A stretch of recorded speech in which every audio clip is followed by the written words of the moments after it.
Let's talk about the three criminal laws which have now come into being. They have been enacted by the government of India. The legislation was passed in December 2023. From your perspective, what are the main features of that stand out? So the intent definitely is to do reforms, and there has been quite many reforms in the three laws.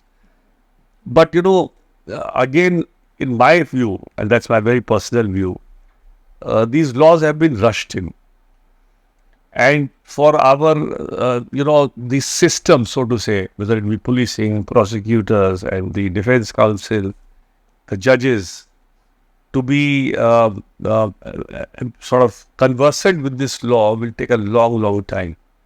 And that is why it was necessary that this should have been gone into very slowly with a elaborate and detailed stakeholder consultation by involving the bar, the judges, the prosecutors. But now that it has been pushed through, and one keeps hearing that there are seminars being held for the judges, for the police, there are workshops happening. So we clearly, as a society, not really ready for these laws right now. But do you think they're going to bring in more transparency, modernize the way the criminal justice system works? There are two sides of this, So according to me, as far as the freedom of speech is concerned, according to me, the new laws are against, they're anti-freedom of speech. And can you be a little more specific? So there are laws, which where the prosecution or the police has the liberty to rate any speech as anti-national, and which used to be, if you remember, in the earlier laws, it used to be that sedition, etc., right, which Supreme Court had said that sedition will not be brought in unless there is an incitement to violence. Right. So the section didn't say so, but the Supreme Court had said so, but still it was not being followed, and the judgment of the Supreme Court was not part of the letter of law. So the Thanas are still, implementing the law, because the law was a little unclear on that. And if you recall, I defended Vinod Dua.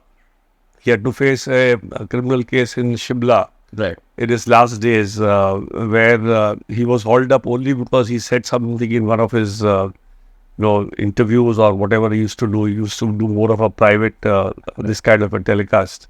He had some running show in which he used to talk. And for that, he was hauled up, and I had to get a judgment from the Supreme Court. I had to get the whole thing straight from Supreme Court and ultimately get a judgment where they said that this is part of his free speech. Now that, according to me, is now a discretion with the police. I don't remember the exact section because I have not read it recently, but I have given an interview earlier on this. So what you're saying is the police has now more power? More powers to rate anybody's speech as anti-national and volume up, without that safeguard of inciting to violence, right, which should have been there, should have been incorporated in the section. But there are a lot of good things also. I'll not say that the timelines have been made streamlined, and there are a lot of benefits even to the, I would say, criminal justice delivery, because of the earlier lack of timelines, things used to go indefinitely on for a long period of time. So there are good things and there are bad things. But one thing which I found, according to me, is also very highly objectionable is the naming of the law in Hindi. Right. Because our constitution says that all parliamentary legislation have to be in English. Right. And although I'm from a Hindi speaking area, for me also to decide at first blush which one is the IPC and which one is the CRPC, right, takes a little bit of time. So I can imagine the plight of somebody in the south or in a non-Hindi speaking state to understand the meaning of the three enactments. Yeah. So that should have been in English. Hey everyone, thanks so much for watching this clip. As you know, we are taking a deep dive into some complex issues and decoding them for you. So don't forget to check out more content on our channel. And also, we'd love to hear back from you with your comments and your suggestions. So let's explore together.